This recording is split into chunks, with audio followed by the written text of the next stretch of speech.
Principal, Madame la députée de Taillon. Monsieur le Président, les gens de Poinégamook au Témiscouata sont inquiets. Dès la mi-juin, l'unique infirmière qui travaille au CLSC la nuit devra assumer des fonctions supplémentaires, soit la réalisation de différents tests de laboratoire. Ces tests-là étaient faits auparavant par une collègue infirmière. Travailler seul la nuit dans une urgence, c'est plus risqué si un cas grave survient. C'est plus risqué aussi si 2 patients arrivent en même temps. Travailler à 2 infirmières dans une urgence la nuit, c'est donc une question de sécurité pour les patients et c'est le gros bon sens. Le porte-parole du comité de santé du transcontinental, Mme Louise Lemieux, dit, et je la cite, « Pour nous, c'est mettre les patients et le CLSC en danger. » Est-ce que le ministre va intervenir pour renverser cette coupe de services qui nuit à la sécurité des gens du Témiscouata? Monsieur le ministre de la Santé. Monsieur le Président, loin de moi l'idée de vouloir diminuer l'importance de ce point de service.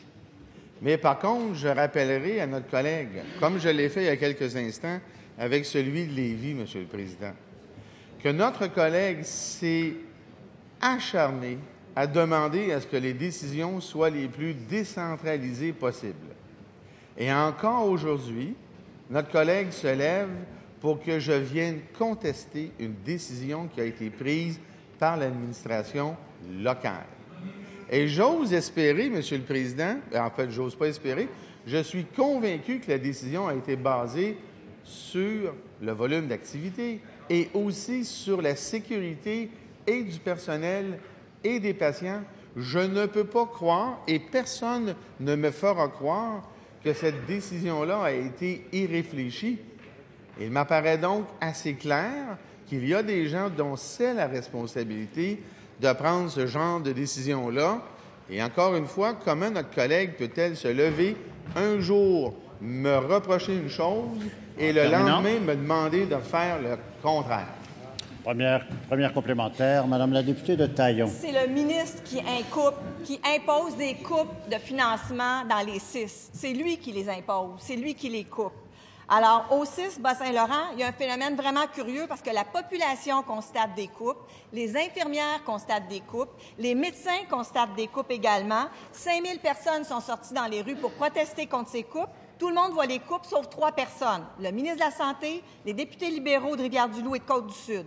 Est-ce que le ministre confirme qu'il va supprimer ce poste définitivement? Monsieur le ministre de la Santé. Monsieur le Président, je suis tellement heureux que notre collègue fasse référence aux 5000 personnes qui sont descendues dans la rue pour parler de coupes qui n'existaient pas. D'ailleurs, Monsieur le Président, je suis allé en personne avec mon collègue, le député de Côte-du-Sud, pour rencontrer justement la population.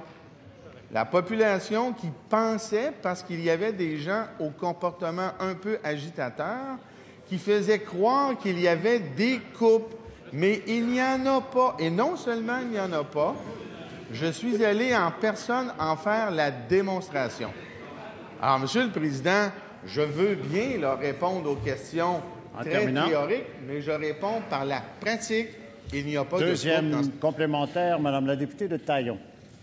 Monsieur le Président, je suis outrée parce que j'étais avec ces gens-là quand ils ont rencontré le ministre et ce sont loin d'être des agitateurs. Ce sont des témoins de ce qui se passe sur le terrain, de leur population, des citoyens qui souffrent, qui sont préoccupés, puis qui voient à chaque jour le ministre couper de plus en plus par ses mesures des services essentiels qui s'offrent en région. Pour le ministre, c'est rien, 10 minutes de déplacement, mais quand on a 80 ans, c'est énorme. Alors, le ministre, il doit le dire actuellement. Après la Pocatière, après Poinégamook, est-ce qu'à Poinégamook, il va couper les services? Monsieur le ministre de la Santé. Bien, Monsieur le Président, je vais reprendre les paroles de notre collègue. Elle nous a clairement dit que les services étaient maintenus. Alors, il ne faut pas être maintenu et coupé en même temps.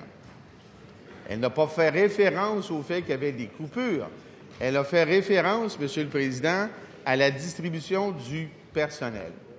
Pour ce qui est de la Pocatière, 1 ou 2 personnes ont laissé courir une rumeur à l'effet qu'il y aurait des coupures de service.